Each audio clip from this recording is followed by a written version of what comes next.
use some stock reference photos if you need to. Check out some stock photo sites and just type in mountains and just get a few ideas of what kind of mountain you want it to look like. You know, basic shape. It's very simple. And here I decided that I should have put a mountain in the background first. So I got a lighter, added some white to that mountain mixture. I'm just adding a little hill or mountain off in the distance on the right side.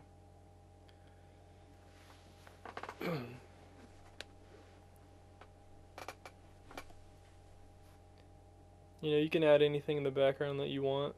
You can do some background trees with some light greens or blues. Uh, you know, anything. So here I'm just meeting the mountains at the edges here.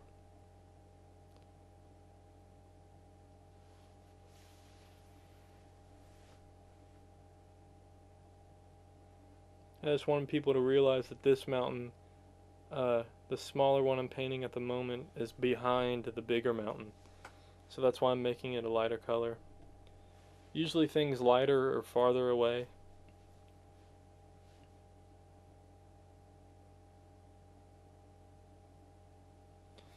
That's how you create distance and depth within your painting as well, is by having the correct values. So go outside and study nature. Like I said earlier, that's the best way to do it. And if you have a chance, I mean, take your easel and some paint and paintbrushes and go out and paint in nature. It's one of the most peaceful things if you find the right area. You know, I've done it a few times where I didn't see another person for an hour or two. It's just so peaceful, just being in nature and studying it and listening to all the birds and just being in the moment. So here I'm just adding some more white to that mixture and blending them together. And see, when you blend, it can be a scrubbing motion. It depends on how many, not how many, it depends on how much paint and pigment that you use.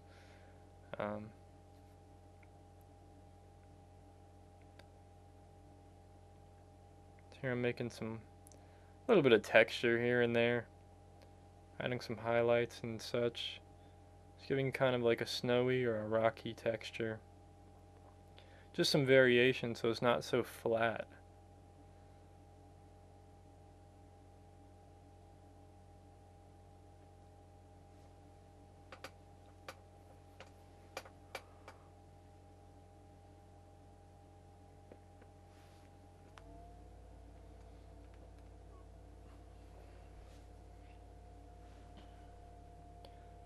So now I'm back on the big mountain and I'm redefining the bottom of it a little better since I painted over it with that background mountain. So I'm just reconstructing the mountain there.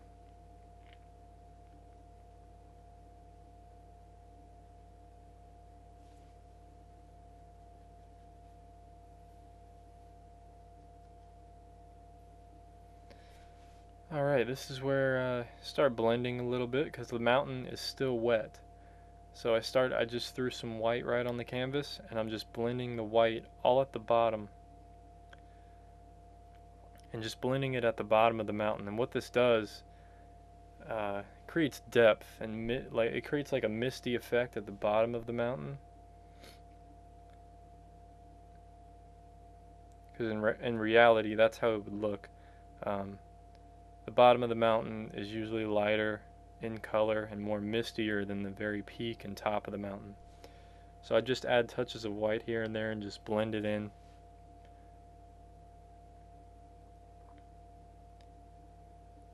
Just scrub it on, move the paint around, blend the two colors together, make sure that the mountain dark color is still wet, and just throw the white on and then just move it around, blend it in.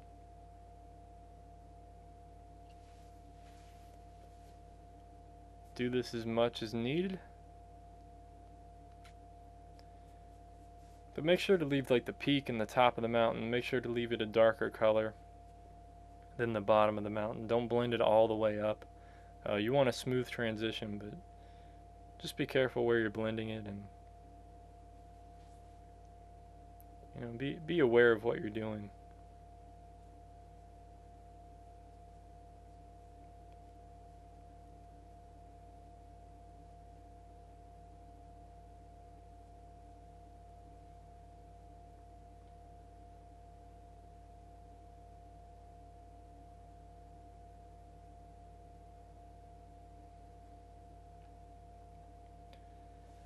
And see, I kind of blended mine too far up, so now I'm adding some darker color to the top of the mountain, getting more of the dark tones back.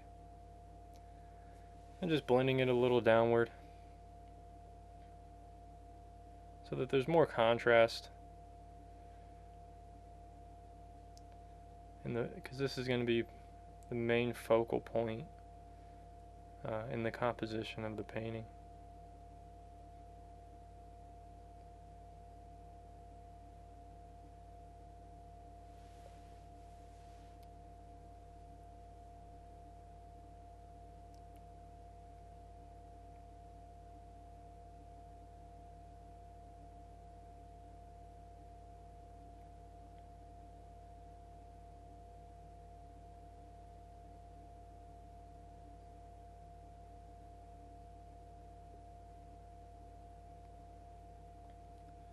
So just some more blending.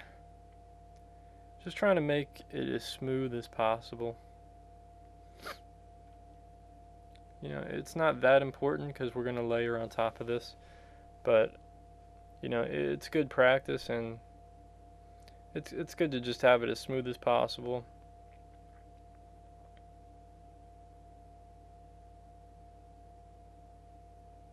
So there, I think I judged it, and I think it needed more misty, more white at the bottom, so that's what I'm doing, just blending this on here.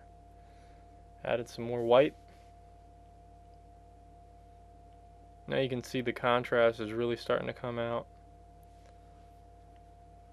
With the dark at the top and on the side, and the white at the bottom.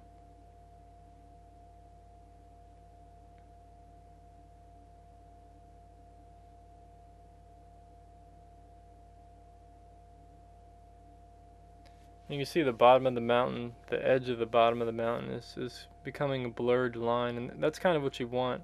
You don't want any harsh lines, except for like the peak of the mountain and the side of the edge, but along the bottom and stuff, we're going to be painting something else down to cover it up. So it's not that important, but you don't want that many harsh lines in your painting to begin with. Only around like the focal points is where you want the harsh lines. And you can see right here is where, those harsh lines just really draw your eye right into the mountain.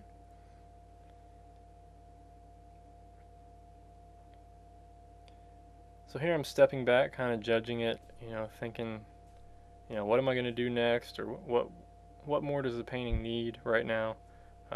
So just be sure to do that from time to time. And see here, I thought it needed another mountain on the other side, so just something in the background to kind of give it more realism, and I just felt it needed it, so that's why I added it. Don't add anything to your painting if it's not going to benefit or help the composition in any way.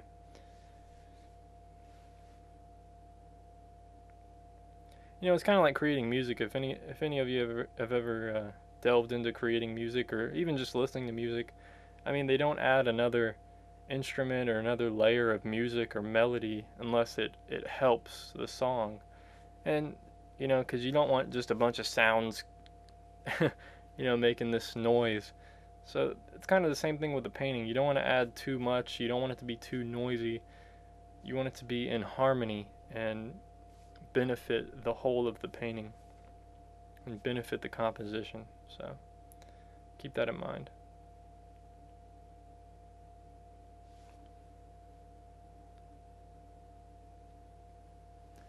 So just adding a little bit of color there.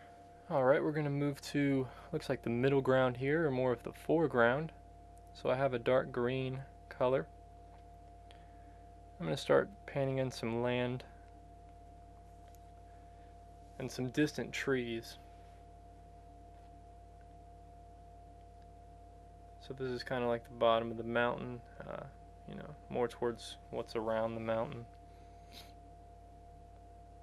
So I'm just doing some little tree shapes and scrubbing in some paint and